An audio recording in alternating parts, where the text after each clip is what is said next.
everyone. This is the Wednesday, February 10th, 2021 morning session of the Portland City Council. Good morning, Keelan. Can you please call the roll? Morning. Rubio. Here. Ryan. Here. Hardesty. Here. Maps. Here. Wheeler. Under Portland City Code and state law, the City Council is holding this meeting electronically. All members of the council are attending remotely by video and teleconference. The city has made several avenues available for the public to listen to the audio broadcast of this meeting. The meeting is available to the public on the city's YouTube channel, eGovPDX, www.portlandoregon.gov/video, and channel 30. The public can also provide written testimony to the council by emailing the council clerk at cctestimony@portlandoregon.gov. The council is taking these steps as a result of the COVID-19 pandemic and the need to limit in-person contact and to promote physical distancing. The pandemic is an emergency that threatens the public health, safety, and welfare, which requires us to meet remotely by electronic communications. Thank you all for your flexibility, patience, and understanding as we manage through this challenging situation to conduct the city's business. And now we'll hear from legal counsel on the rules of order and decorum. Good morning. Good morning, Mayor. To participate in council meetings, you may sign up in advance with the council clerk's office for communications to briefly speak about any subject. You may also sign up for public testimony on resolutions or the first readings of ordinances.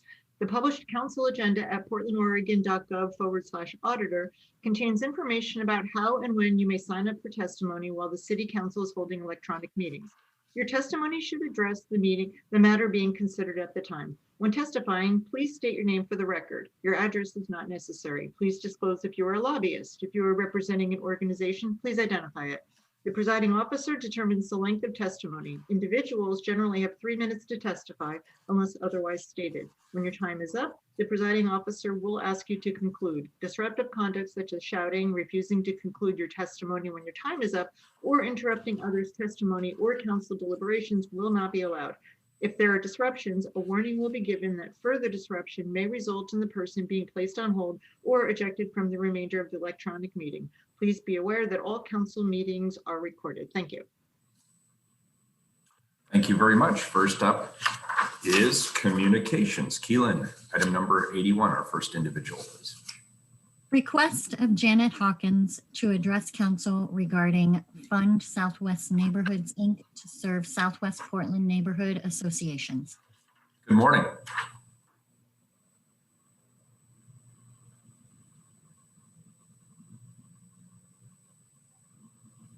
Good morning, Mayor Wheeler and Commissioners. My name is Janet Hawkins, and I'm Board Secretary for Southwest Neighborhoods, Inc., SWNY, and I'm past chair of the Hayhurst Neighborhood Association and have been a volunteer with SWNY for over 10 years. Commissioner Hardesty presented at our January 2021 board meeting. Thank you, Commissioner Hardesty, and provided us with information on her new council leadership assignment with the Office of Community and Civic Life. The commissioner was clear that the relationship between the city and its neighborhoods will be changing in the future. We had a great discussion around those potential for planning, and she was very forthright, Commissioner, thank you, with her comments. Our board appreciated Commissioner Hardesty's willingness to share this information, as well as listen and reflect on SWNY's concerns about its relationship with the city. Last week, SWNY sent a list of actions to council and the commissioners that will undertake in anticipation of a city decision to restore funding to our fiscal year 2021 contract. Our board of directors submitted this 10-point plan document to outline our resolve for implementing organizational change and to underscore our commitment to important items like fiscal responsibility, equity and inclusion, collaboration, and communication. We are making a commitment to the City of Portland to fulfill our responsibilities as a district coalition office and renew our efforts to build a productive relationship with the Office of Civic Life. SWNY is currently operating largely as a volunteer-run organization due to staff layoffs. Those occurred in mid-January, and at that time we lost our longtime executive director as well as a number of other staff. We're currently employing our bookkeeper on a very part-time basis because we want to maintain our financial responsibilities and basically work to raise some nonprofit funds to keep the organization going.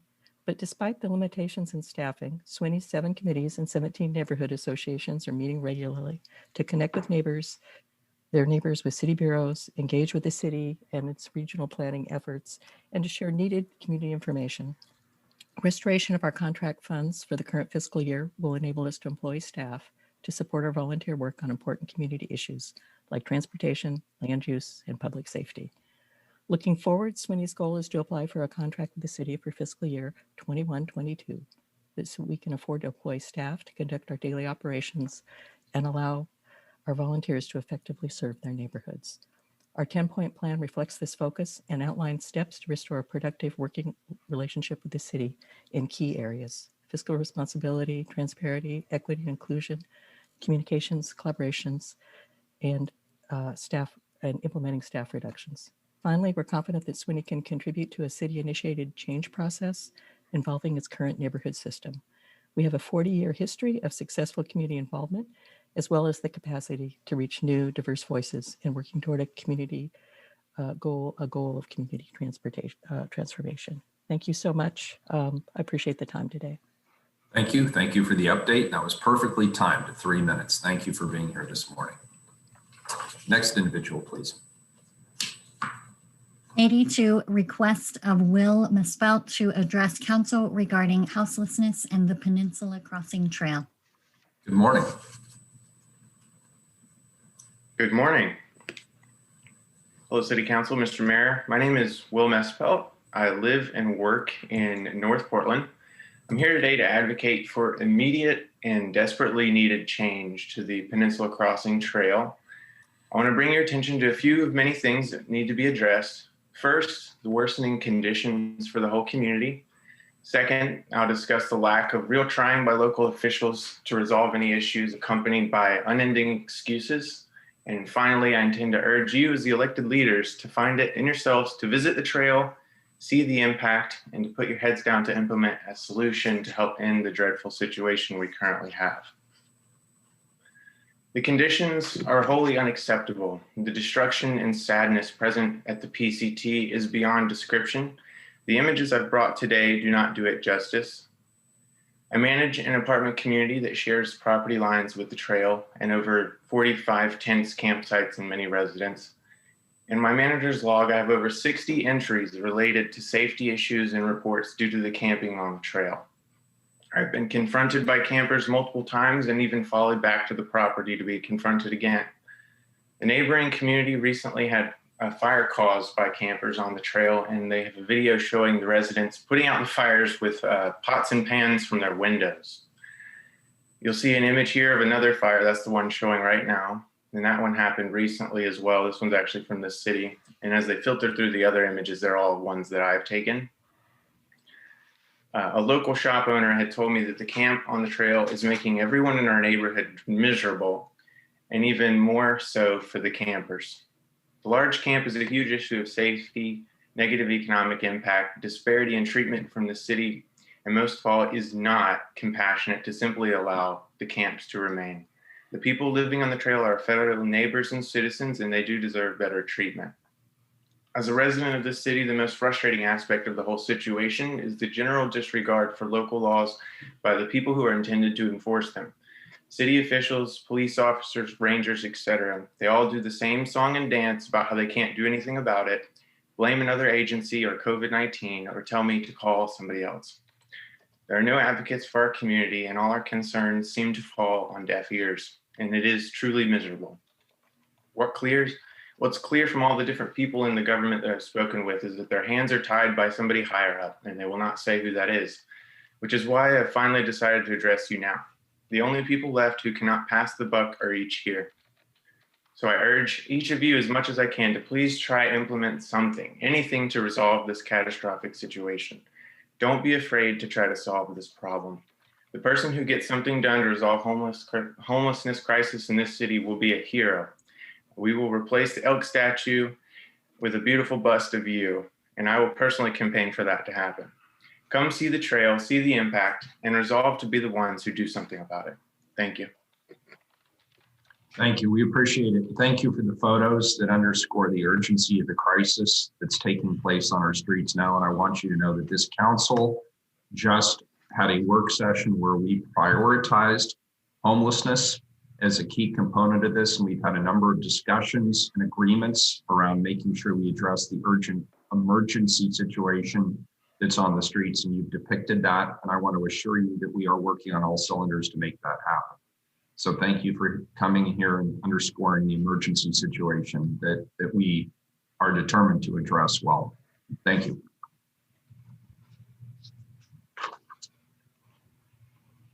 First time certain item, actually, we can't get to the time certain. Let's do the consent agenda first, please. Please call the roll. Well, actually, has anything been yanked off of the consent agenda? No, we've had no requests. Please call the roll. Rubio, Aye. Ryan, Aye. Hardesty, Aye. Maps, Aye. Wheeler. Before I cast my vote, I'd like to just say a few words on item 84 on the consent agenda, because it's a grant application and it's for a really impressive project.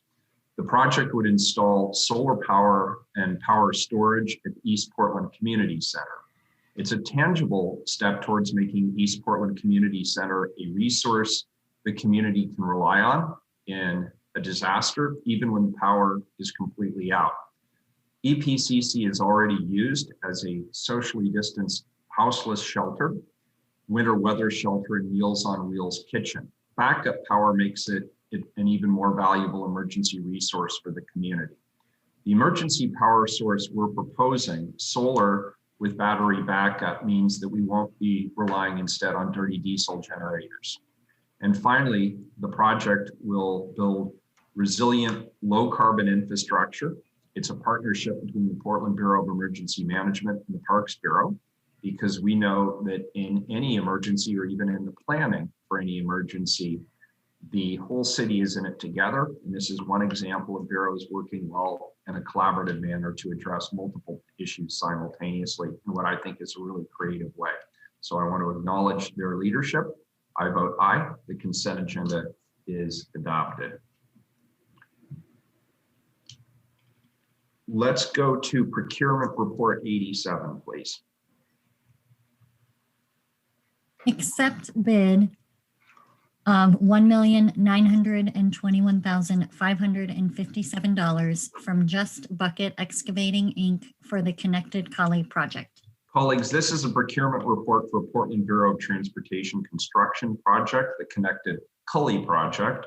The Connected Cully project is a federal aid transportation project that will provide accessible sidewalk, driveway connections, curb ramps, and pedestrian crossing improvements on Northeast Killingsworth and Northeast Prescott Streets between Northeast 42nd and Northeast 60th Avenue. Interim Chief Procurement Officer Kathleen Brenes-Morua is here to present this report. Good morning. Good morning. Good morning, Mayor and Commissioners. I'm Kathleen Brenes-Morua, the Interim Chief Procurement Officer, and I'm here to recommend authorization to enter into a contract with Just Bucket Excavating Incorporated for construction of the Connected Cully project. On July 8th, 2020, Council authorized procurement services to solicit and award a contract with an engineer's estimated cost range of between $2 million and $5 million. We issued an invitation to bid on October 9th and received 9 responsive bids on November 5th. The responsive low bid is from Just Bucket Excavating in the amount of $1,921,557. This project is funded by the Federal Highway Administration under an agreement with the Oregon Department of Transportation, an agreement that was approved by Council in 2017. The agreement allows the city to follow its own procurement rules for delivering these federally funded projects, except in the application of our social equity and contracting policies. All the projects that fall under this ODOT agreement must comply with the Oregon Department of Transportation's Disadvantaged Business Enterprise Policy, which is administered by their Office of Civil Rights. The Disadvantaged Business Enterprise Policy is subject to findings of routine disparity studies and therefore establish hard target goals for utilization of disadvantaged contractors. And these hard target goals are generally lower than the city's aspirational goals. For this project, the Office of Civil Rights assigned a goal of 12%, and Just Bucket Excavated exceeded the goal with 42.07 participation, counting themselves their own certification as a disadvantaged business enterprise. The state-based certifications do not recognize other certifications other than the disadvantaged business enterprise. Just Bucket is in full compliance with all city contracting requirements, and I here recommend you authorize this contract. Very good, colleagues. Any questions on this item?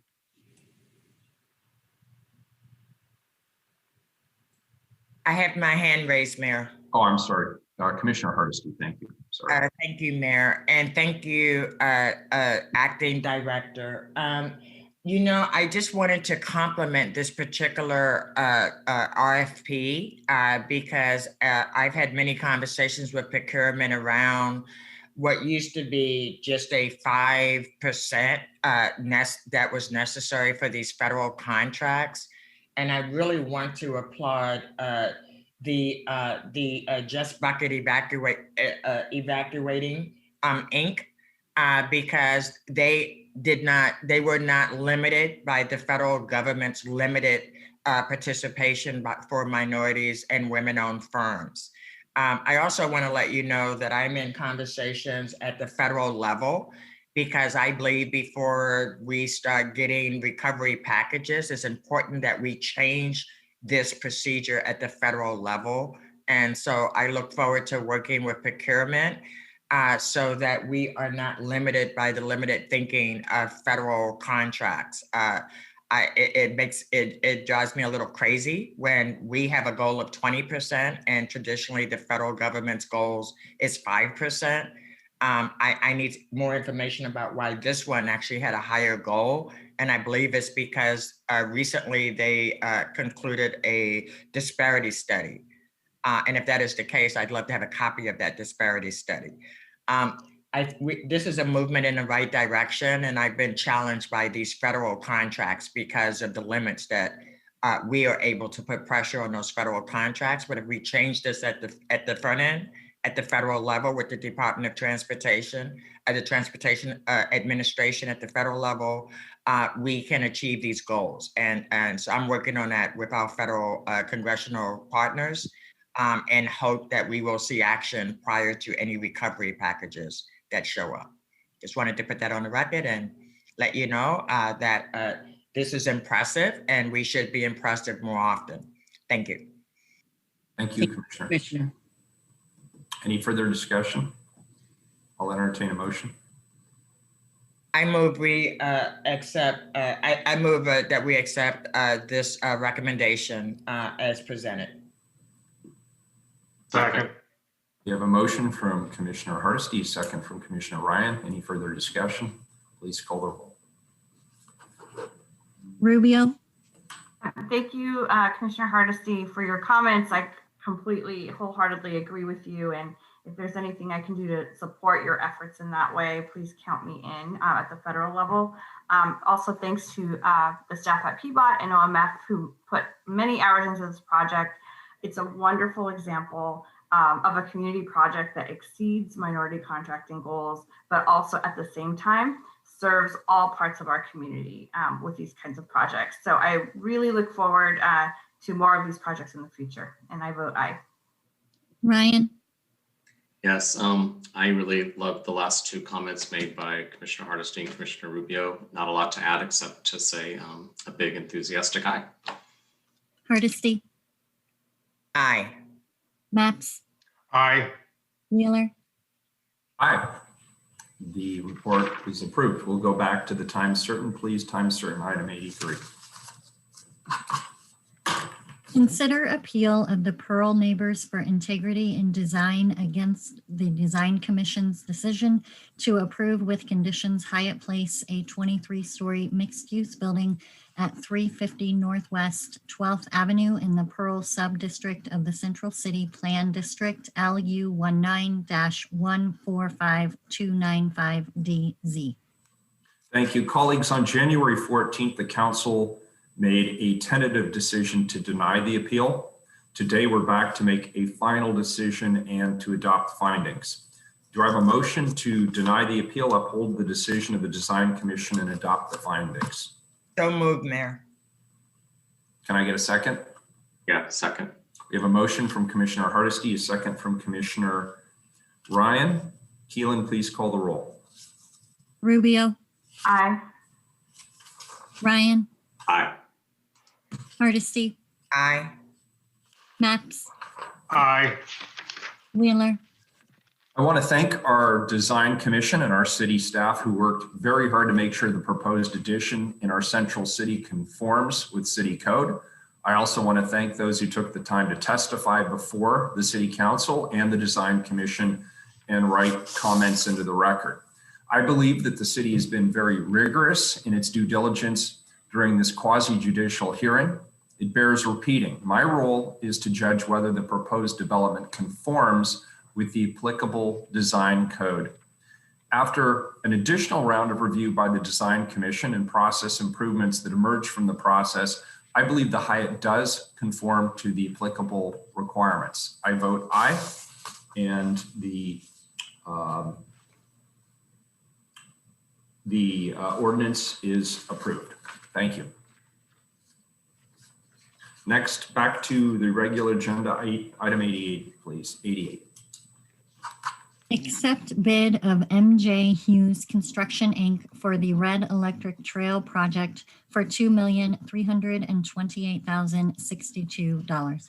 This is a procurement report for another project from the Portland Bureau of Transportation, the Red Electric Trail project. The project is a federal aid transportation project that will construct a pedestrian and bicycle bridge, as well as an off-street trail connection on the segment of the Red Electric Trail from Southwest Bertha Boulevard to Southwest Capitol Highway. Kathleen Brenes-Mora is here to present this report as well. Welcome back. Thank you. For the record, I'm Kathleen Brenes-Mora, Interim Chief Procurement Officer, and I am here to recommend authorization to enter into a contract with MJ Hughes Construction for construction of the Red Electric Trail project. On July 8th, 2020, Council authorized procurement services to solicit and award a contract with an engineer's estimated cost range between $2 million and $5 million. We issued an invitation to bid on September 28th and received 6 responsive bids on November 5th. The responsive low bid is from MJ Hughes Construction Incorporated in the amount of $2,328,062. This project was also funded by the Federal Highway Administration under the agreement with Oregon Department of Transportation. The agreement allows the city to follow its own procurement rules for delivering these federally funded projects, except in the application of its social equity contracting policies. This particular project was assessed a hard target goal for utilization of disadvantaged contractors of 8%, and MJ Hughes met the goal with 8.25% participation.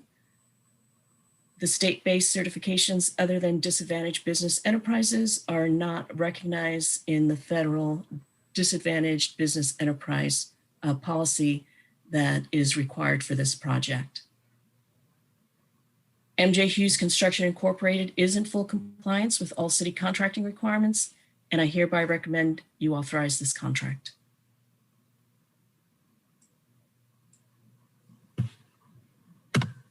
Colleagues, any questions or thoughts? If not, I'll entertain a motion. I move we adopt the ordinance as presented.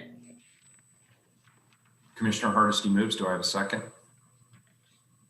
Second. Commissioner Mapp seconds. Keelan, please call the roll. Rubio, Aye. Ryan, Aye. Hardesty, This project is an example of something I think we could do better. I am really disappointed in the utilization of minority and women contractors in this contract. As I mentioned earlier, there are limits that we have when it comes to taking federal dollars. And until we fix that, we will never achieve our goals. The city has a very low goal of 20%. The feds put an 8% goal. It's disappointing when we as the city council have voted to center equity and making sure that everything that we do centers BIPOC community members, Black, Indigenous, and other communities of color. And this contract does not do that. I will vote yes because it actually comports to the rules that we currently have, but want to be really clear that this is not equity, and this is not making opportunity available for people who need it. I will vote aye, but I'm going to do everything I can to make sure that we change how we do this in the future. I vote aye. Maps, Aye. Wheeler, Aye. The report is approved. Next, item 89, also a report.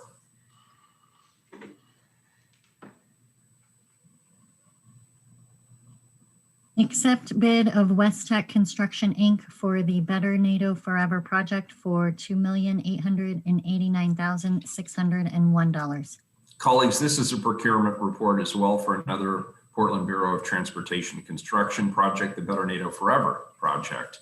The Better NATO Forever project will repurpose one of the two northbound lanes of NATO Parkway to create a two-way bikeway and accessible sidewalk along the west side of Waterfront Park. And Kathleen Brennis-Mura is here to present this report as well. Again, for the record, I'm Kathleen Brennis-Marua, Interim Chief Procurement Officer, and I am here to recommend authorization to enter into a contract with West Tech Construction Incorporated for construction of the Better NATO Forever project. On October 7th, 2020, Council authorized procurement services to solicit and award a contract. We issued an invitation to bid on October 12th and received 4 responsive bids on November 17th. The responsive low bid is from construction in the amount of $2,889,601, approximately 15% below the project estimate of $3.4 million. The city's aspirational 20% subcontractor and supplier utilization goal applied. West Tech has committed to subcontract 8.67% to contractors certified with the Certification Office for Business Inclusion and Diversity, as identified in the report before you. In determining West Tech's compliance with the social equity requirements, we reviewed documentation of their outreach efforts and validated that they performed extensive outreach to certified business enterprises and complied with all the requirements. West Tech Construction is in full compliance with all city contracting requirements, and I hereby recommend you authorize this contract. I also want to add that Kless Woodward, the Vice President with West Tech, is here this morning and can address any questions regarding their good faith efforts to subcontract with certified firms. Mayor, if I may, I do have a question about this particular proposal. Commissioner Hardesty. Thank you, Mayor. It's unique to have a contract in front of us where the prime contractor is subcontracting out 60% of the work. Why is that? That just seems weird to me. That stood out to me. Is there a reason why we would allow a contractor to subcontract 60% of the work? Because they're not the prime contractor anymore if 60% of the work is being done elsewhere. So we don't have, unless the work is of specialized nature, a requirement in our specifications that the general contractor must perform, certain percentage of the work. We don't. Because that doesn't make sense to me that we would award a contract and then that person would subcontract it out, the bulk of it out. We need to fix that. I don't think that's a good policy. And if people are able to get through in that manner, we need to fix that. Okay, that's something that I'm happy to look into.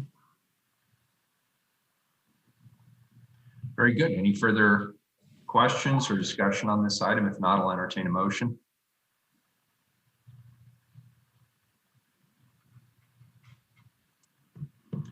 Going once?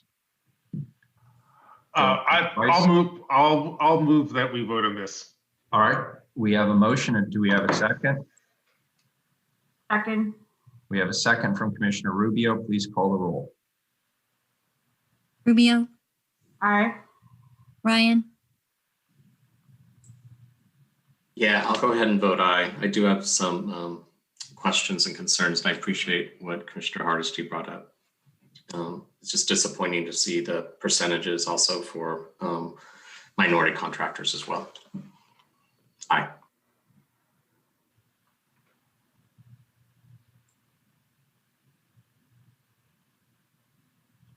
Keelan, did you call somebody? Keelan? oh, You're sorry, muted. I was having trouble with my mute. Commissioner Hardesty.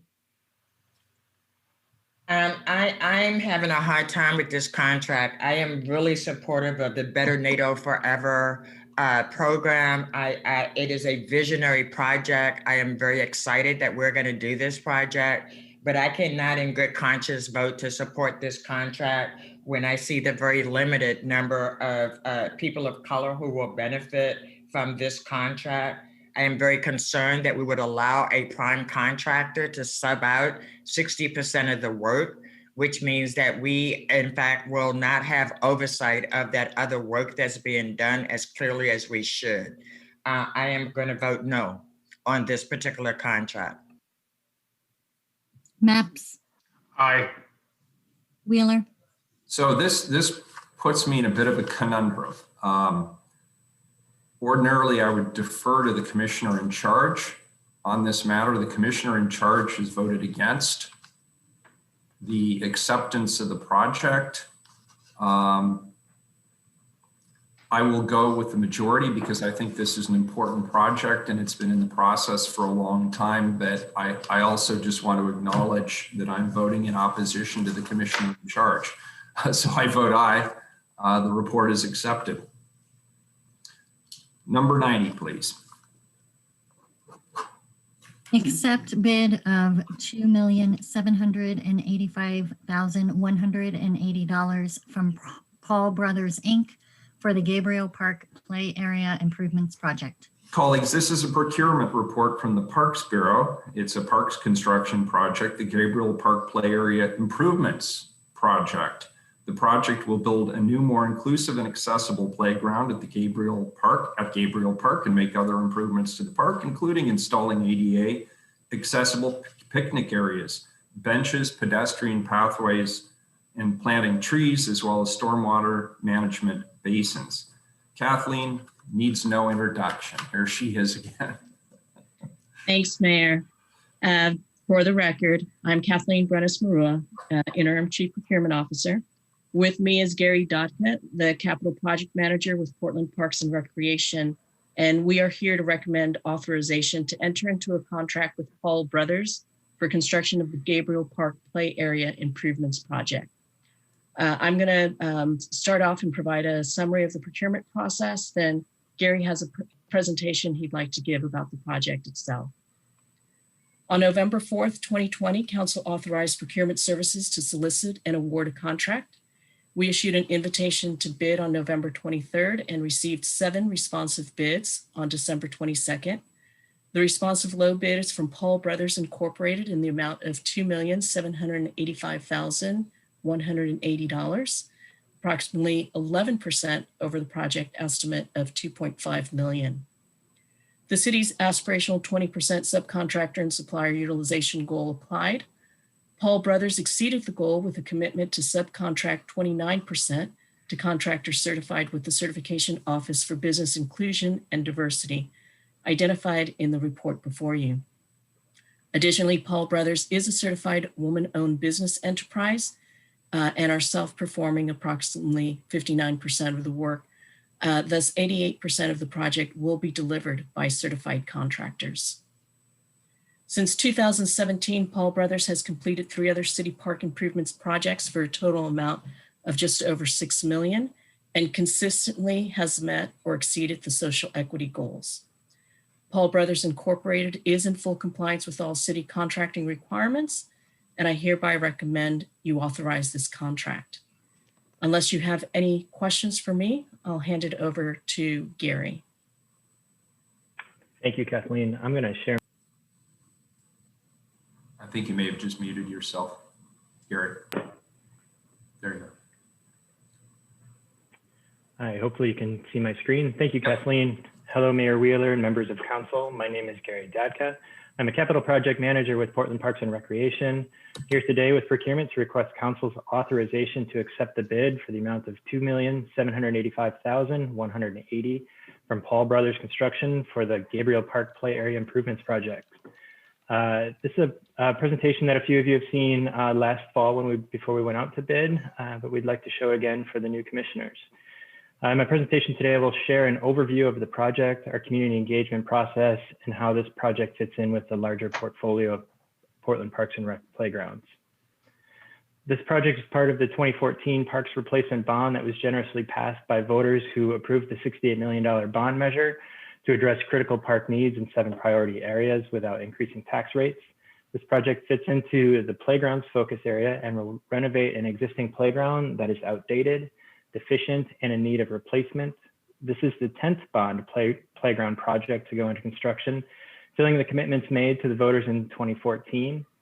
In addition to $1.7 million in bond funding, the project also received $2.5 million from Portland Parks and Rec system development charges, to expand the playground, and $110,000 from the Portland Parks and Rec ADA Transition Plan Program's Major Maintenance General Fund to address accessibility issues.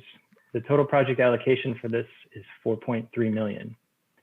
With the bond's commitment to replacement, not expansion, the additional system development charges funding has allowed Portland Parks and Rec to amplify the bond investment by providing an expanded inclusive play area that advances the Bureau's goals for providing inclusive play throughout the city. In 2014, PP&R set an aspirational goal to provide 1 destination playground in each of the city's quadrants. Today we have 3 inclusive playgrounds. The original Harper's Playground in Arbor Lodge in North Portland opened in 2012. The playground at Gateway Discovery Park opened in 2018 in Northeast Portland, and Cooch Park opened in 2019 just north of the downtown core. This project will be the 4th inclusive playground for Portland, and Gabriel Park is located in Southwest Portland, generally at Southwest 42nd and Southwest Vermont Street near the intersections of the Maplewood, Hayhurst, and Multnomah neighborhoods. Acquired by Portland Parks and Rec in 1950, Gabriel Park is a 90-acre park with recreation opportunities for organized sports, picnicking, gardening, and more. The Southwest Community Center is also located at Gabriel Park. The project is in the northeast corner of the park, as shown here in the red box. There are several existing access points to the play area with main access via the parking lot at the park and from the street parking on Southwest Vermont. Public transportation is also available at 37th and Vermont. Installed in 1998, the existing 3,000 square foot play area has limited play opportunities. The existing equipment does not meet current ADA standards. It lacks in value for collaborative and imaginative play and has ongoing maintenance concerns. Access between the parking lot and restroom has many ADA challenges due to existing grades, and the restroom itself has insufficient accessible interior space. There are several picnic areas near the playground, though none currently meet ADA accessibility criteria, creating equity challenges for all users. This project will address these shortcomings and provide much other needed improvements for the well-used park. During the design for this project, Portland Parks and Rec conducted an extensive community engagement process through a series of 5 project advisory committee meetings and 3 community open houses. These meetings helped us understand the current use of the park and also to solicit feedback and gain support for the design of the play area and other community assets. All PAC meetings and one of the community open house meetings were held at Stevens Creek Crossing, a home forward housing facility near Gabriel Park. This approach helped engage and include low income and renter communities who often have more difficulty attending early evening meetings. The remaining community open houses were held at Southwest Community Center in Gabriel Park. With community input and support, Portland Parks and Rec developed a final design that will construct park improvements focusing on accessible and inclusive play features that challenge all users at their own highest level and allow all users to play and learn together regardless of their abilities. Additional accessible improvements include picnic tables and benches, gathering spaces, drinking fountains, trash receptacles, and much needed bike racks, and accessibility improvements to the ADA parking stalls near the playground and park pathways connecting the park area to the parking area. Play area, existing restrooms, parking spaces on Vermont Street, and including the TriMet stop at 37th and Vermont. PP&R has an anticipated ongoing annual operations and maintenance amount of $13,320 per fiscal year to accommodate the play area size increase to 10,000 square feet and is requested in the fiscal year 2021 budget ongoing. The PTE design consultant team is led by Two-Ink Studio landscape architects. Through their work, 61% of the $324,000 in contract fees were awarded to state certified business enterprises. The disaggregation of that data for the spending shows 95% of the fees went to DBE and WBE owned businesses, 6% to emerging small businesses, and as procurement stated, 29% of the $2,785,180 in construction fees will be awarded to state certified subcontractors, with 88% overall delivered by state certified contractors. So we're here today to request council authorization to accept the bid for the amount of $2,785,180 from Paul Brothers for the construction of Gabriel Park play improvements. With the acceptance of this bid by council, construction is set to begin this spring and have an anticipated completion date of winter 2021, early 2022. I'm happy to answer any questions you may have at this time. Thank you. Thank you. Colleagues, any questions on this item? I'll entertain a motion.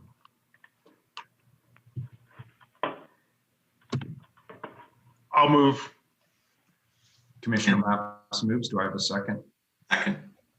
Commissioner Ryan, seconds. Any further discussion? Please call the roll.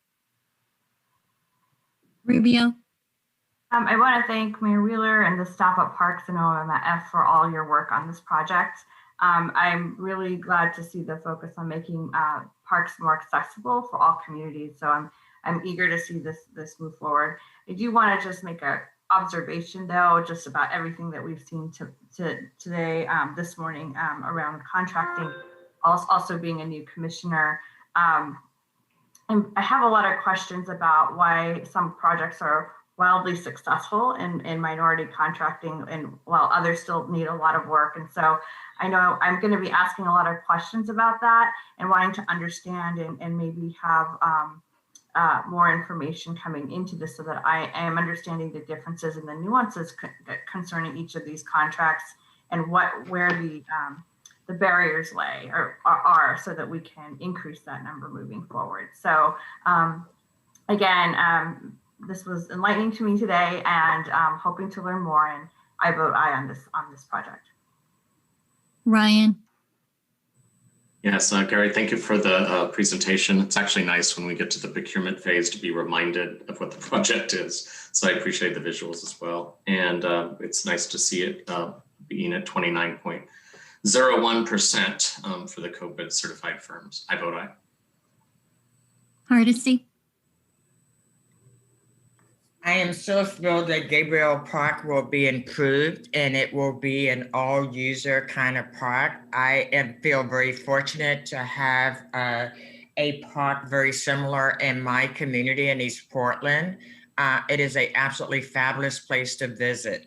Having said that, as I look at where the subcontracting takes place, the fact that out of an almost $3 million contract, only $55,000 will be enjoyed by a community of color participant, I find this very disappointing. We need to do something better at the front end, so we are not put in a position as a council to support proposals that do not reflect our values. I will be voting no on this particular project because I know it will pass anyway, but I hope what I'm doing is putting people on notice that this is just simply not acceptable for us to be contracting and not making these opportunities available for minority and women-owned firms. We can do better, and many of the firms that are continuing to not reach out and engage minority and women-owned firms have been getting contracts from the city for a long, long time. There's really no excuse for them not building those relationships. And honestly, the buck stops with us. There's no excuse why we're not demanding better from the contractors that we are awarding these contracts to. If we as a city have a value system that we say we all own, it should be reflected in everything that we do. I do not see this contract as being reflective of what we promised voters or reflective of what the values are that the city council have adopted. So I will vote no. Maps, Aye. Wheeler, Yeah, I want to acknowledge Commissioner Hardesty's comments, and obviously we need some sort of a stage gate prior to these issues coming back to the full council. We have a work session coming up on procurement, and so I think that'll be a great opportunity for us to talk about what some of those strategies might be, and I certainly look forward to hearing from all of my council colleagues, and I'll have some suggestions as well. Kathleen Brennis, Marua, thank you for being our interim and stepping into the breach here. You've heard Commissioner Hardesty and Commissioner Rubio and others talk about the importance of doing everything we possibly can to ensure that minority participation is improved. And I know you take that call seriously. So it's good that we are having this conversation here today. And I know it's one that we will continue to have. I will support this. I think this is a very important project for the Parks Bureau. I want to acknowledge Commissioner Rubio and her team for their hard work on this. I also want to acknowledge former Commissioner Fritz and her team. They spent a considerable amount of time on this concept. They were determined that this be the latest and greatest example of accessibility for recreational opportunities and parks equipment for all people in the community. And this really is a bold vision. And I think it sets a very, very high bar for future park playground improvements as well. So I'm happy to support it today with that caveat around the contracting issue that I know we're all eager to roll up our sleeves and see some progress on. The report is accepted. Item 91.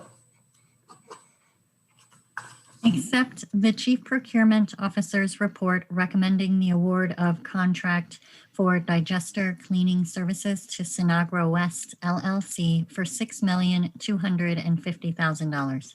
Not as glamorous, but just as important, this procurement report is for a contract to provide digester cleaning services for the Bureau of Environmental Services Columbia Boulevard wastewater treatment plant. Kathleen, take it away. Good morning, Mayor. Good morning, Commissioners. I am Scott Schneider, Procurement Manager, and I'll be delivering this report this morning. Thank you. So before you have a procurement report recommending a contract award for digester cleaning services to Sinagro West LLC for a not to exceed amount of $6,250,000. On June 2nd, 2020, the city advertised a request for proposals 1441, and on July 7th, 3 proposals were received. All proposals were deemed responsive to the requirements of the solicitation. The city issued a notice of intent to award a contract to Sinagro West LLC on August 7th, and no protests were received. The contractor has a current City of Portland business tax account and is in compliance with the city's contracting requirements. It is not a state certified firm by the Certification Office for Business Inclusion and Diversity. The contractor will be subcontracting transportation services to Taylor Transport, Inc., a certified women-owned business. If council has any questions regarding the solicitation process, I can answer those. Or Bill Sterling from the Bureau of Environmental Services is here to answer any project-specific questions that you might have. Thank you. Thank you. Colleagues, any questions at this particular point? If not, I'll entertain a motion. I'll move that we vote. Very good. Thank you. Commissioner Mapps moves. Can I get a second? Second. Commissioner Hardesty seconds. Any further discussion? Keelan, please call the roll. Rubio, Aye. Ryan, Aye. Hardesty, Aye. Maps, Aye. Wheeler. Aye, the report's accepted. Thank you. And our last item for this morning, item number 92. Authorize grant agreement with the Mackenzie River Gathering Foundation for the Disability Leadership Grant Program in amount $112,752. Commissioner Hardesty. Thank you, Mayor. I am going to turn over the presentation to Director Sukrit V from the Office of Civic and Community and Civic Life. Oh, I believe she's here. You may be muted. Actually, Commissioner Hardesty will be myself, Tuk Gao, and Andrea Williams presenting. Well, what a pleasure to have you here today. Thank you so much. Thank you for having us. I'll go ahead and start off by saying good morning to our members of council. My name is Tuk Gao, as I'd mentioned. My pronouns are they, them, theirs, and I'm the Adaptive Integration Supervisor at Civic Life. The disability program is one of several that I oversee. I just want to say thank you for having myself and my co-presenter, Andrea Williams. We're excited to share Civic Life's Disability Leadership Grant recommendations. And just so you all know, our presentation agenda for today will include the background and purpose of the disability program. The program itself, this grant, we'll talk about our community input as well as our information sessions we've conducted and a presentation of our recommended awardees. Go ahead. I just asked, is all that going to be done in 15 minutes? Oh yeah, we're going to be able to cover it. We timed ourselves, I promise you that. I was just checking. Thank you. It Absolutely. A lot longer. I appreciate it. Absolutely. We timed it. So we'll try to keep it under 10, I promise. And I'll try to limit my amount of jokes, which I keep telling Andrea that, but I can't make promises.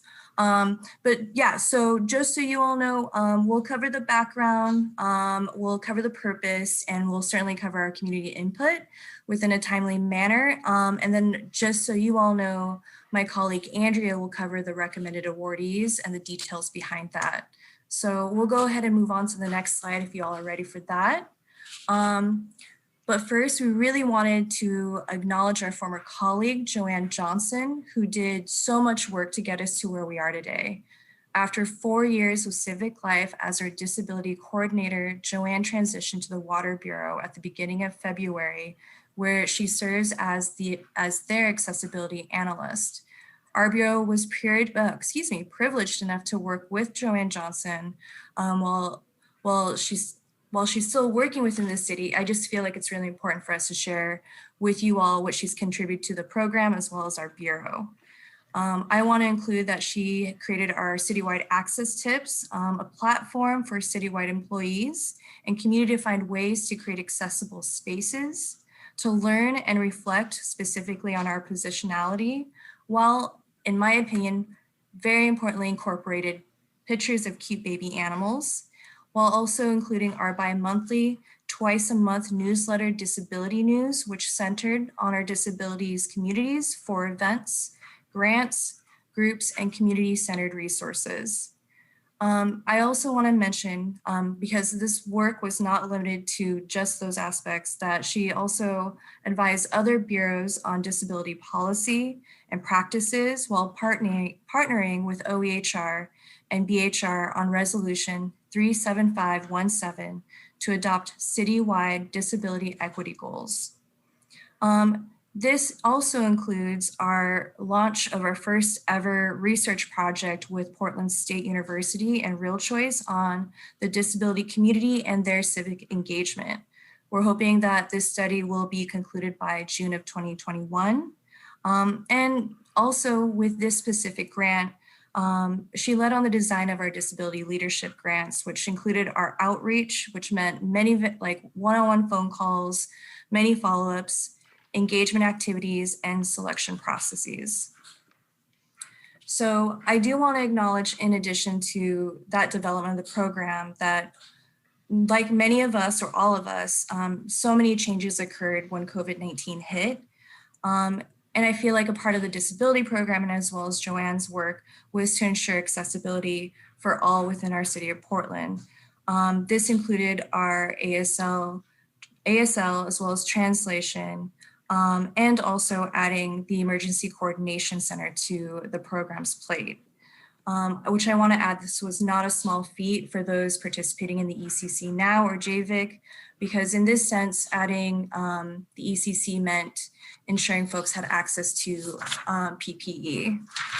So if we can go on to the next slide, I do want to add that this includes a much more focus of what was developed in our disabilities program.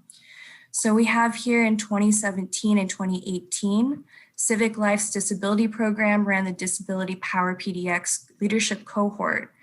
DP2 offered trainings, skill building, and practical experiences for people with disabilities who wanted to affect public policy and become more engaged in Portland's communities. This included a series of workshops, individual learning opportunities, and meetings with local organizations to increase their knowledge of local engagement opportunities and the ability to effectively engage in Portland's civic life. Members learned about disability identity and culture while accessing community resources and navigating local and national government. At the end of this leadership program, cohort participants, along with other members, called on Civic Life to support a next step to resource organizations and grassroots groups to continue capacity building efforts among people with disabilities. From here, the idea of the disability leadership grants were born. So in the next slide, we'll cover the purpose of the grants. After DP2 or Disability Power PDX, and of course with the impacts of COVID-19, Joanne and our Civic Life team worked on a grant concept to reflect community feedback. The Disability Leadership Grants provides up to $10,000 per project to support the work that offers concrete ways for people with disabilities to engage in local government and their communities. The priority funding areas included strengthening community capacity, increasing community impact on public decisions, and increasing and diversifying engagement within communities themselves. The main focus of this grant is for folks or people with disabilities, disability communities, and disabled people who hold intersectional identities. This includes, which is also not limited to, those that are Black, Indigenous, as well as people of color, LGBTQ+, those that are houseless, immigrants or migrants and refugees, and mainly those who wanted to grow in disability-led efforts within their communities. The grant itself was publicly announced October 19th and closed on November 16th of 2020. And so in the next slide, we'll talk about our community-centered input. So I think we can collectively say that we know that a lot of change can occur when it's community-led, and to ensure our grant concept actually would build capacity for communities, we held 2 listening sessions prior to launching the grant that included ASL, captioning, and tactile interpretation. And I do just want to make a quick note that I'm often stressing this because I do feel like it is important when we have any sort of community-centered events that we have these available so that we can inherently include those that may be needing those additional accessibility needs. And so with that, I do want to add that we engaged with 45 people representing many different organizations, which also included those identified as Black, Indigenous, or POC, as well as LGBTQ+, migrants, refugees, and members of the houseless community. We collected the feedback specifically about the grant and then did our best to make improvements. Once the requests for grant applications were announced in October, we then, to further support and build capacity for possible applicants, held an additional information sessions so folks that could understand the processes and procedures before applying for the grant, while also allowing space for a Q&A. So I'm going to take a drink of water and also say I'd like to pass it to Andrea to share on our recommended grantees. Thank you, Tuck, and good morning, members of council. I'm Andrea Williams. I'm the Partnerships Manager at Civic Life, and I have the pleasure and honor of sharing Civic Life's recommended awardees for the Disability Leadership Grants. As you can see on the slide, we have recommended 10 different projects that were recommended by our review panel, ranging from $9,000 to $10,000 each, for a subtotal of $98,045. This slide summarizes each of the organizations with a short description of each of the funded projects. And later on in the presentation, should you be curious, there's a longer description of each of the funded projects. We've also allocated about 13% of the total budget, $14,707, to the McKenzie River Gathering Foundation. Due to a temporary staffing gap with the recent transition of our disability program coordinator at the end of January, we are partnering with the MRG Foundation to distribute these grants. The MRG Foundation will act as the fiscal agent of this grant program. They are an Oregon-based 501c3 nonprofit organization with decades-long history and track record of grant making to small social justice and community-led organizations. We decided to partner with them because they are values and mission aligned with Civic Life and the City of Portland, and have the staff capacity, grant making experience, technical knowledge, and community trust necessary to serve as the fiscal agent of this grant program. And briefly, I wanted to share a little bit of the analysis that the review panel went through in making their recommendations. An important part of the grant selection process was intersectionality. As Took mentioned, we encouraged applicants from disability-focused organizations and also organizations centered on other communities who want to grow disability-led efforts within their communities. These include BIPOC organizations, LGBTQ, immigrant, refugee, and youth, most notably. The review panel consisted of 3 Civic Life staff members selected by the Disability Program Coordinator, and they considered a variety of factors in selecting applicants. They asked questions like, was the applicant a good match with our priority funding areas? Are they led by communities impacted by inequities, such as BIPOC, immigrant, refugee, youth, and LGBTQ people? And most importantly, are they led by people with disabilities, given that this is a disability leadership grant program? And this chart shows you some of their analysis here, and it tells us that 100% of the projects are led by and serve people with disabilities, that 60% are led by and serve BIPOC communities, 40% are led by and serve youth, 30% with immigrant and refugees, and 20% are led by and serve LGBTQ communities. So with that, that concludes our presentation, and we're happy to answer any questions that council might have. Well done and well within the time allotted. Great job. All right, anybody have any questions at this point?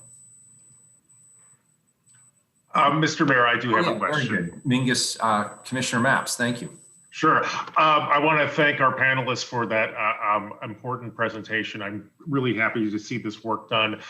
I also have a question. We seem to, for some of these grants, we seem to have 2 fiscal sponsors. It seems like MRG is sort of the master fiscal sponsor, but I think a couple of the grantees have additional fiscal sponsors. Can you give me some intuition around what that means?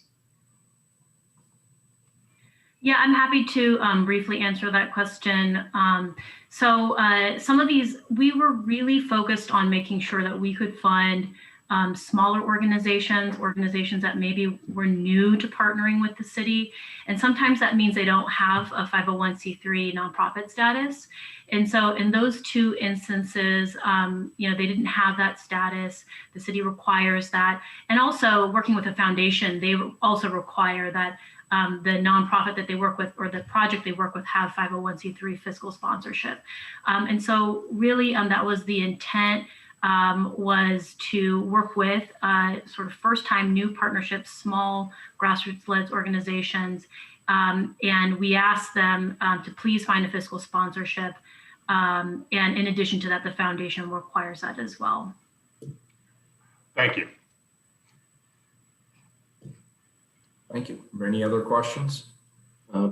Yeah, I have a brief question. All right, go ahead. Yeah, thank you for that presentation. It was very thorough. I'm just curious on how we'll know if they were successful in what they say they will do with their awards. So can you give me the feedback loop on the results?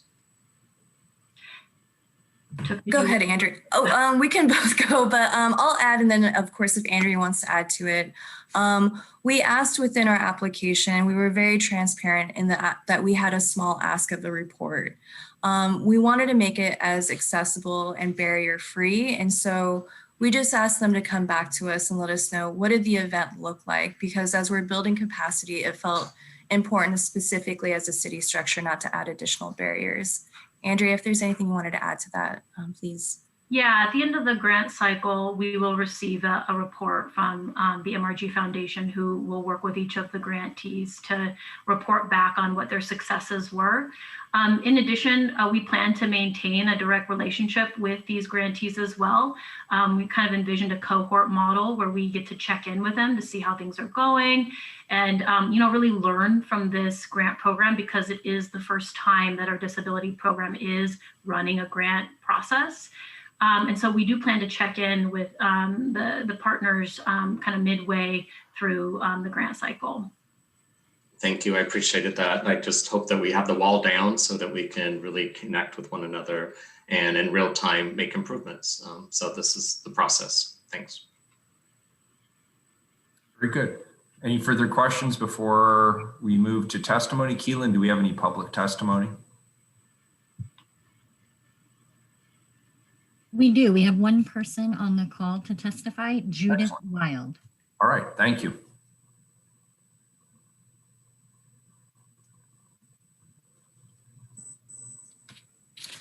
Yes, I'm really glad to hear this report. What they're doing is so needed. And I'm also glad to hear that the project includes houseless people. And I just want to mention that I am a resident of the Overlook neighborhood, and I have been involved with Hazelnut Grove. And there are people with disabilities there, and this self-governed community has been incredibly supportive of people with disabilities, both mentally and physically. And in fact, they have been, this community has been watched not just by Portlanders, but people from around the country. And in fact, the Lincoln Institute of Land Policy made a documentary about land use in several cities and held Hazelnut up as an innovative good use of land. Now, they are under threat of being swept. And if they are, this will be a terrible tragedy, because people that live there have had so much support and help that they wouldn't have if they were thrown out as individuals into different separate situations. Also, this getting rid of Hazelnut would be damaging not just to the people that live there, but to the whole community of Overlook, because Overlook depends on them to make sure there are no fires in that area. They're being helped by the Fire Bureau, the Fire Marshal, and excuse me for a minute. Also, they ensure that there's safety there in terms of crime. The crime rate has gone down in the neighborhood. And for people with disabilities, this is so important, because there is so much violence against people with disabilities. So to live in a community where they are protected is extremely important. So I just want to say that the neighborhood association has been trying to get rid of them. This would be disastrous for people that live there. And I really encourage this project to work with Hazelnut Grove and help them survive. Thank you. Thank you. Keelan, any further? Commissioner Hardesty. Mayor, I will wait until you ask Keelan if there's anyone else. I have a motion to make. Keelan, is there anybody else signed up, or is it just the one individual? Just the one individual, Mayor. Commissioner Hardesty. Thank you, Mayor. And thank you, Judith, for your testimony. Mayor, I'd like to make a motion that we add an emergency clause so that we can get these funds out the door as quickly as possible. Second. We have a motion from Commissioner Hardesty to add an emergency clause. We have a second from Commissioner Ryan. Any further discussion? Call the roll on the amendment. Rubio, Aye. Ryan, Aye. Hardesty, Aye. Maps, Aye. Wheeler. Aye. The amendment's adopted to the main motion. Any further discussion, comments, questions? Seeing none, please call the roll on the main motion as amended. Rubio, Thank you so much for the presentation, because it's so important to demonstrate what centering community looks like for folks who haven't seen that in action before, as well as its application via policy. So I want to appreciate you for doing that today for us. I'm also very happy to support this really underserved community. And this is a great opportunity to partner with MRG Foundation. Very excited to see that. It's such a respected organization, and Seatom is doing an amazing job of bringing in community. So I happily vote aye. Ryan, Yes, thank you, Civic Life, for that great presentation. I think it's smart that you're partnering with McKinsey River Gathering so we can get these much needed grants out as soon as possible. I vote aye.